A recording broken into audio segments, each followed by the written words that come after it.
నిత్య పూజలివివు నేరిచినను ప్రత్యక్షమైనట్టి పరమాత్మునికి నిత్య పూజలివివో.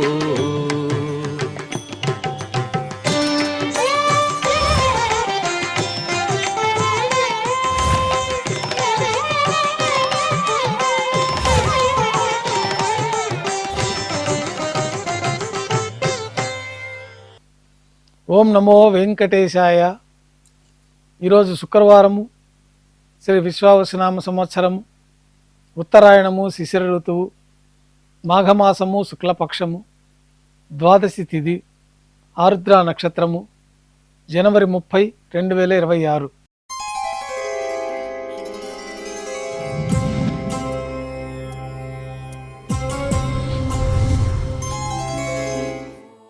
ఉభయ దేవేరులతో శ్రీ మలయప్ప స్వామివారు బంగారు తిరిచిపోయిన వేయించేస్తారు.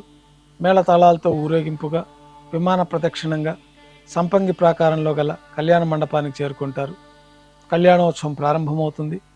పుణ్యాహవాచనము, అంకురార్పణ, రక్షాబంధనము, అగ్ని ప్రతిష్ట, స్వామివారికి అమ్మవార్లకి మధుపర్కాలు, కళ్యాణం పట్టు వస్త్రాల సమర్పణ, మహాసంకల్ప పఠనము, మాంగళ్యాల ఆరాధన, మాంగళ్యాల పూజ పూర్తయిన తర్వాత స్వామివారి తరఫున అమ్మవార్లకి మాంగళ్యాల సమర్పణ. ఈ సందర్భంగా స్వామివారికి అమ్మవార్లకి కర్పూర నీరాజనము, విశేషమైన హోమాలతో పూర్ణాహుతి పూర్తయిన తర్వాత మాలా పరివర్తనం అనే కార్యక్రమాన్ని నిర్వహించి ఉభయ దేవేరులను శ్రీవారి చెంతకు చేర్చి ఈ సందర్భంగా అక్షతారోపణం అనే వైదిక కార్యక్రమాన్ని నిర్వహించి నైవేద్యము, కర్పూర నీరాజనంతో కళ్యాణోత్సవం పూర్తి అవుతుంది. కళ్యాణోత్సవ భక్తుల దర్శనం అనంతరం ఉభయ దేవేరులతో శ్రీ మలయప్ప స్వామివారు ధ్వజస్తంభం వద్ద గల అద్దాల మండపానికి చేరుకుంటారు. వేదపారాయణ నడుమ ఊంజల సేవ నిర్వహించి కర్పూర నీరాజనంతో ఊంజల సేవ పూర్తి అవుతుంది. ఉభయ దేవేరులతో శ్రీ మలయప్ప స్వామివారు మేళతాళాలతో ఊరేగింపుగా ఆలయం వెలుపల కల వైభవోత్సవ మండపానికి చేరుకుంటారు. ఆర్జిత బ్రహ్మోత్సవంలో భాగంగా స్వర్ణ గరుడ వాహనం పైన శ్రీ మలయప్ప స్వామివారు వేంచేస్తారు. కర్పూర నీరాజనంతో గరుడ వాహన సేవ పూర్తి అవుతుంది. హనుమంత వాహనం పైన శ్రీ మలయప్ప స్వామివారు వేంచేస్తారు.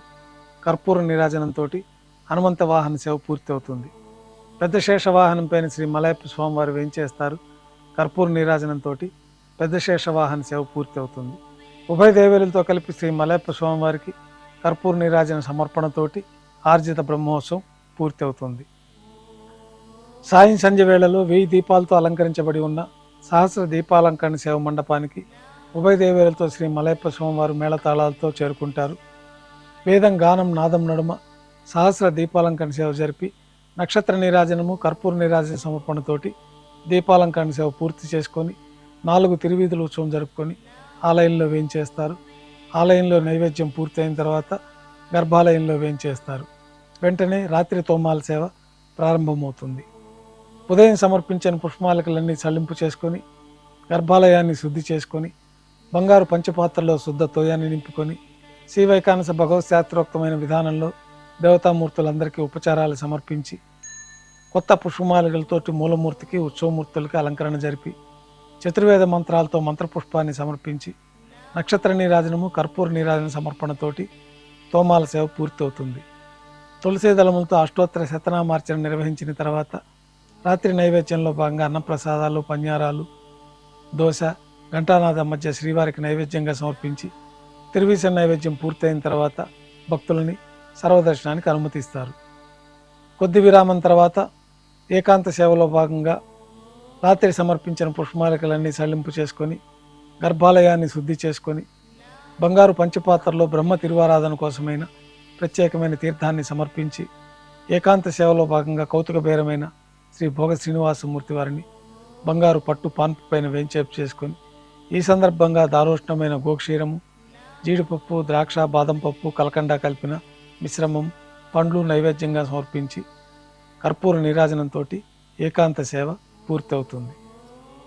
ఓం నమో వెంకటేశాయ.